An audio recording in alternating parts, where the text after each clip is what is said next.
तो दोस्तों ये वैकेंसी जा रही है एयरफोर्स की तरफ से, ये आप लोग देख पा रहे होंगे, भारतीय वायुसेना Indian air force direct recruitment of group C civilian post, और इसका पूरा डिटेल्स यहाँ पे दिया गया है। काफ़ी पोस्ट हैं, लेकिन कुछ पोस्ट भूतपूर्व सैनिकों के लिए रिजर्व करके रखी गई हैं। जैसे कि आप लोग देख पा रहे हैं यहाँ पे यूनिट का नाम लिखा गया है, जिस यूनिट में वैकेंसी है उस यूनिट का नाम लिखा गया है, और इसी यूनिट पे मैं बाद में बताऊंगा आपको नीचे एप्लीकेशन इसी यूनिट के एड्रेस पे आपको भेजनी होगी जहाँ पे खाली है और जिसके लिए आप भरना चाहते हैं। यदि आप इसके लिए भरना चाहते हैं तो यहाँ पे आप इस यूनिट का नाम लिखना होगा। तो दोस्तों देख सकते हैं आप लोग यूनिट का नाम लिखा हुआ है, यहाँ पे पोस्ट है, जो भी पोस्ट है, कुक है, MTS laundryman, carpenter, MTS superintendent of store, superintendent store, ये पोस्ट हैं। और कितनी खाली हैं टोटल वैकेंसीज, कुक की यहाँ पे एक वैकेंसी, MTS की 2 वैकेंसी, लॉन्ड्रीमैन की 1 वैकेंसीज, और यहाँ पे कैटेगरी वाइज लिखा हुआ है unreserved, OBC, SC, ST, EWS, PWD और एक्सेसमैन। तो आप लोग देख सकते हैं। तो सबसे पहले मैं एक्सेसमैन की बात करूँ तो एक पोस्ट यहाँ पे देख रहे होंगे आप लोग, एक पोस्ट है, और ये पोस्ट है MTS की, जो कि CO1 base repair depot air force Chakeri Kanpur की तरफ से वैकेंसी जा रही है। दूसरी पोस्ट है यहाँ पे, एक पोस्ट और है जो कि कारपेंटर की है, UC base repair depot air force station Chandigarh के। इसी तरह से एक पोस्ट और है फिटर SK की, इसका भी डिटेल्स यहाँ पे देख सकते हैं। और भी दोस्तों यदि आप सिविलियन है या आपके बच्चे भरने चाहते हैं, आपके भाई भरना चाहते हैं तो आप भर सकते हैं। पूरा डिटेल्स यहाँ पे दिया गया है कितनी पोस्ट हैं। और बात करें यहाँ पे एक पोस्ट है जो कि ट्रेलर की है, और ये आ रही है CO16 base repair depot opposite Sekhon Bihar Palam new Delhi की तरफ से। 2 पोस्ट यहाँ पे है सुपरडेंट स्टोर की, जो कि एयरफोर्स स्टेशन अवाड़ी चेन्नई की तरफ से। एक पोस्ट यहाँ पे LDC की है जो कि चेन्नई की तरफ से है। और इसी तरह से यदि आप सिविल वाले भर रहे हैं तो LDC की 6 पोस्ट है, जिसमें कि कैटेगरी वाइज लिखा हुआ है।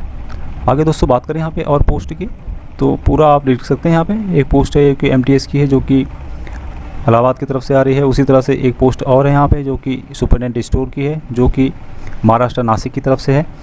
एक पोस्ट यहाँ पे है सुपरडेंट स्टोर की, जो कि बेंगलुरु की तरफ से है। तो इसी तरह से देख सकते हैं लगभग 17-18 वैकेंसीज रखी गई हैं भूतपूर्व सैनिकों के लिए।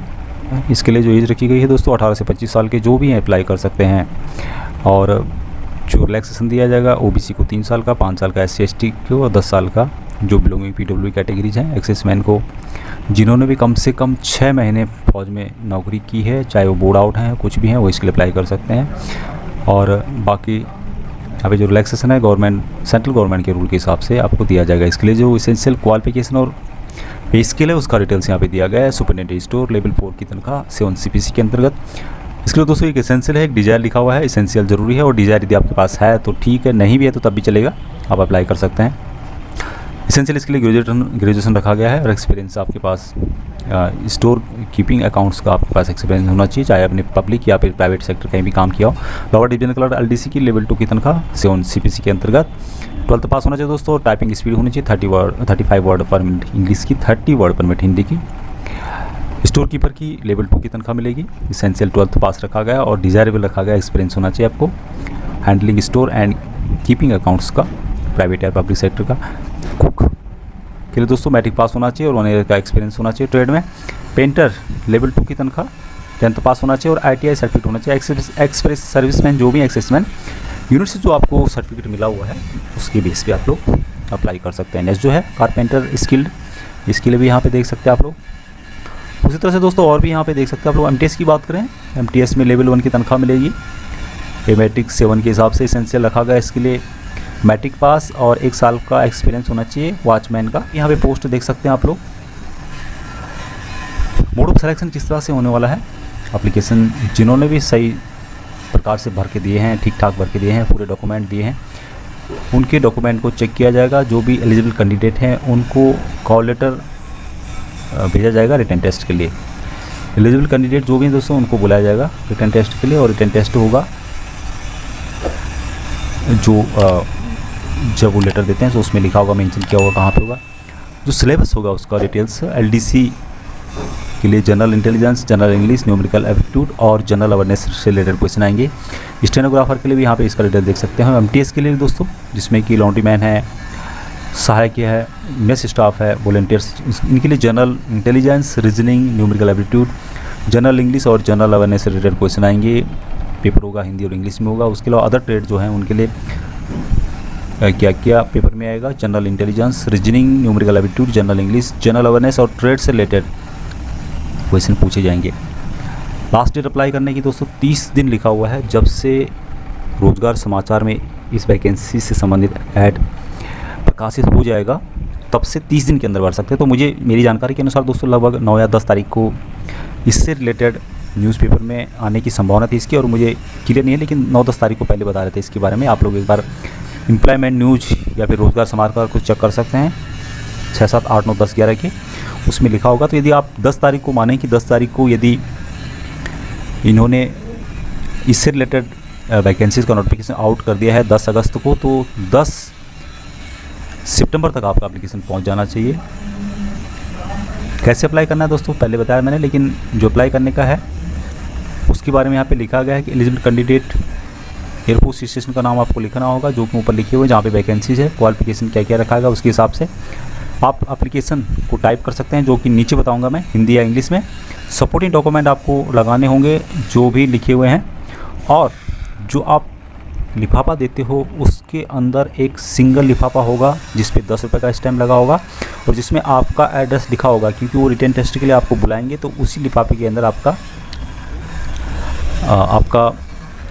उस रिलेटेड डॉक्यूमेंट भेजेंगे। आप भेजोगे डॉक्यूमेंट, उसमें क्या क्या एजुकेशन क्वालिफिकेशन, एज से related, technical qualification, physically handicap, experience certificate वगैरह वगैरह, पूरे SC SC OBC जो भी हैं सब डॉक्यूमेंट लगेंगे उसके अंदर लगेंगे, जो आपको सेल्फ अटेस्ट करना होगा उनको और भेज देना होगा। साथ में जो एक्सेसमैन है उनको डिस्चार्ज बुक उसकी कॉपी लगेगी, और उसके अलावा फ़ोटो लगेंगे आपके पासपोर्ट साइज़ के। Application form duly type in Hindi और इंग्लिश दोनों में टाइप कर सकते हैं, with recent photograph passport size के।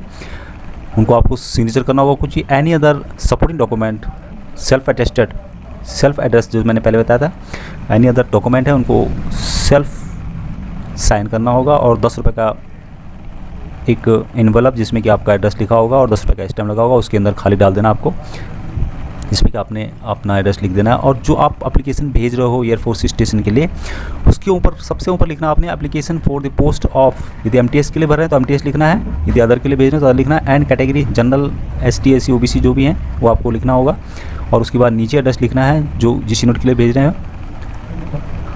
2 पासपोर्ट साइज़ फ़ोटोग्राफ्स भेजने हैं एप्लीकेशन फॉर्म के ऊपर लगा के। जनरल इंस्ट्रक्शंस क्या क्या है दोस्तों, उसको एक बार आप लोग इसको पढ़ सकते हो यदि आपका पढ़ना है तो।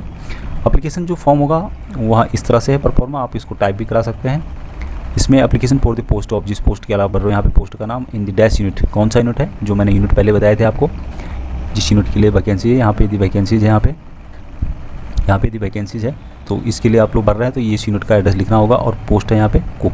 तो इसी तरह से आप इसको भर सकते हो। बाकी यहाँ पे पूरा डिटेल्स आएगा आपका दोस्तों, कहाँ आपका क्या क्या एड्रेस है, क्या डेट ऑफ बर्थ है, जनरल ST SC OBC एक्सेसमैन, यहाँ पे सिग्नेचर करना होगा, सिग्नेचर ऑफ इंडिविजुअल, और ये ऑफिशियली उसके लिए। तो दोस्तों ये थी जानकारी जो कि एयरफोर्स में एज ए सिविलियन के लिए वैकेंसी से रिलेटेड नोटिफिकेशन जारी किया गया है, आप जल्दी भर सकते हैं। तो आज के लिए दोस्तों इतना ही। जानकारी अच्छी लगी हो तो चैनल को ज़रूर सब्सक्राइब करें। चैनल पर एक्सेसमैन वेलफेयर, सैनिकों से रिलेटेड वेलफेयर और जॉब से रिलेटेड वैकेंसीज़ की डिटेल्स डालता रहता हूँ। जय हिंद।